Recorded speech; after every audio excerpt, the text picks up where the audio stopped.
ವಿಧಾನಸೌಧದ ಶಾಶ್ವತ ವರ್ಣರಂಜಿತ ದೀಪಾಲಂಕಾರವನ್ನು ಸಿಎಂ ಸಿದ್ದರಾಮಯ್ಯ ಉದ್ಘಾಟಿಸಿದ್ರು.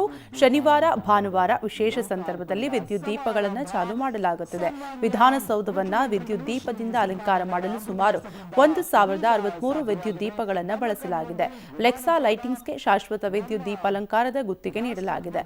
ವಿದ್ಯುತ್ ದೀಪಾಲಂಕಾರ ಉದ್ಘಾಟನಾ ಸಮಾರಂಭದಲ್ಲಿ ಸ್ಪೀಕರ್ ಖಾದರ್, ಡಿಸಿಎಂ ಡಿಕೆಶಿ, ಸಚಿವರಾದ HK Patil, George, CS Shalini ಉಪಸ್ಥಿತರಿದ್ದರು.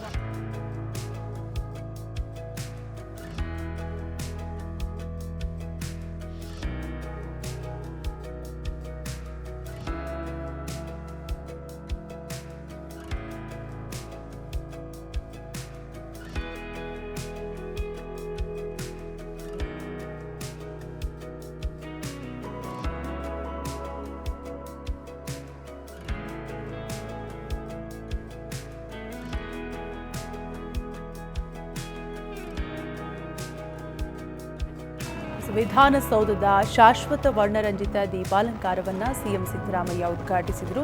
ನೋಡ್ತಾ ಇರಬಹುದು ದೃಶ್ಯಾವಳಿಗಳಲ್ಲಿ ನೀವು ಕೂಡ ಯಾವ ರೀತಿಯಾಗಿ ವಿದ್ಯುತ್ ದೀಪಾಲಂಕಾರ ವಿಧಾನಸೌಧದಲ್ಲಿ ಝಗಮಗಿಸುತ್ತಿದೆ ಅನ್ನುವಂತಹ ದೃಶ್ಯಾವಳಿಗಳನ್ನು ವಿಧಾನಸೌಧದ ಶಾಶ್ವತ ದೀಪಾಲಂಕಾರಕ್ಕೆ ಚಾಲನೆಯನ್ನ ನೀಡಲಾಗಿದ್ದು, ಈ ಸಂದರ್ಭದಲ್ಲಿ ಉದ್ಘಾಟನಾ ಸಮಾರಂಭದಲ್ಲಿ ಸ್ಪೀಕರ್ ಖಾದರ್, ಡಿಸಿಎಂ ಡಿಕೆಶಿ ಜೊತೆಗೆ ಸಚಿವರಾದ ಎಚ್ಕೆ ಪಾಟೀಲ್ ಸೇರಿದಂತೆ ಹಲವರು ಉಪಸ್ಥಿತರಿದ್ದು, ವಿಶೇಷ ಸಂದರ್ಭದಲ್ಲಿ ಶನಿವಾರ ಮತ್ತು ಭಾನುವಾರ ವಿಶೇಷ ಸಂದರ್ಭದಲ್ಲಿ ವಿದ್ಯುತ್ ದೀಪಗಳನ್ನು ಚಾಲೂ ಮಾಡಲಾಗುತ್ತದೆ. ವಿಧಾನಸೌಧವನ್ನು ವಿದ್ಯುತ್ ದೀಪದಿಂದ ಅಲಂಕಾರ ಮಾಡಲು ಸುಮಾರು 1063 ವಿದ್ಯುತ್ ದೀಪಗಳನ್ನು ಬಳಸಲಾಗಿದೆ.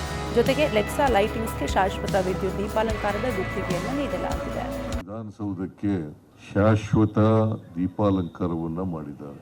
ಈ ಶಾಶ್ವತ ದೀಪಾಲಂಕಾರವನ್ನ ಅತ್ಯಂತ ಸಂತೋಷದಿಂದ ಲೋಕಾರ್ಪಣೆಯನ್ನ ಮಾಡಿದ್ದೇವೆ. ಇವತ್ತು ಈ ಶಾಶ್ವತ ಲೋಕಾರ್ಪಣೆ ಆಗ್ಬೇಕಾದ್ರೆ ಇದಕ್ಕೆ ಮುತುವರ್ಜಿ ವಹಿಸಿ ಈ ತರದ ಒಂದು ದೀಪಾಲಂಕಾರವನ್ನ ಶಾಶ್ವತ ದೀಪಾಲಂಕಾರವನ್ನ ಮಾಡಬೇಕು ಅಂತೇಳಿ